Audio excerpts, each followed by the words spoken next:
everyone. Happy Friday afternoon. It's been a long week, and I hope that you are looking forward to the weekend.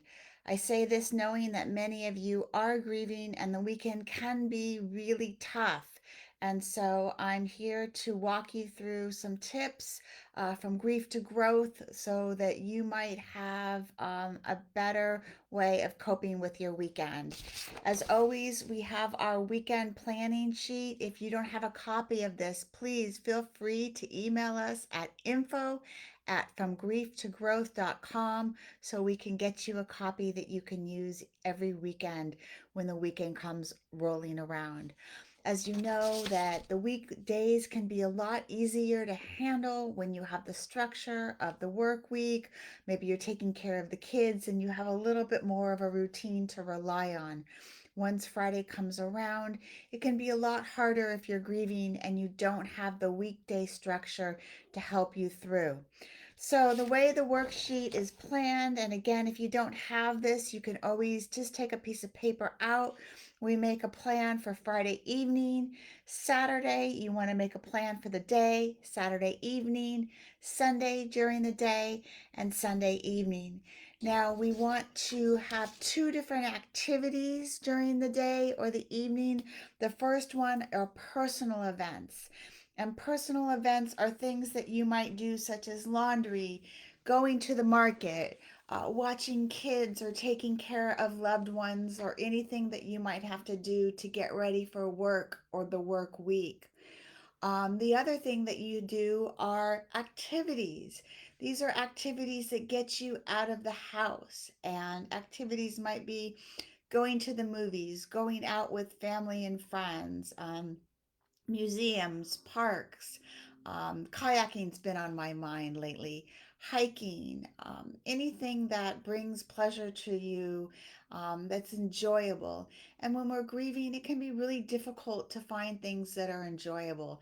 Maybe there's some distractions that you could put down, things that maybe you don't really want to do that you know might be good for you.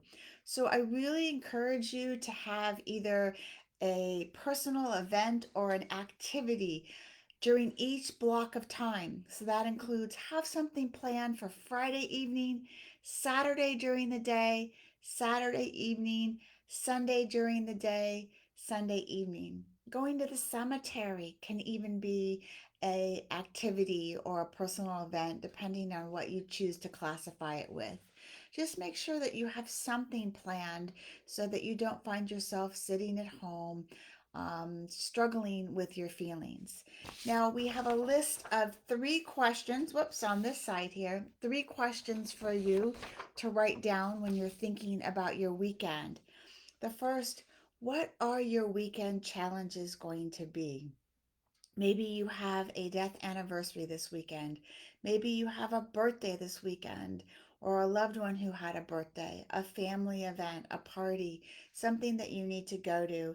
And it might be a little bit difficult for you because you're experiencing some grief right now. So write down what those challenges are going to be for you this weekend so that you can identify them.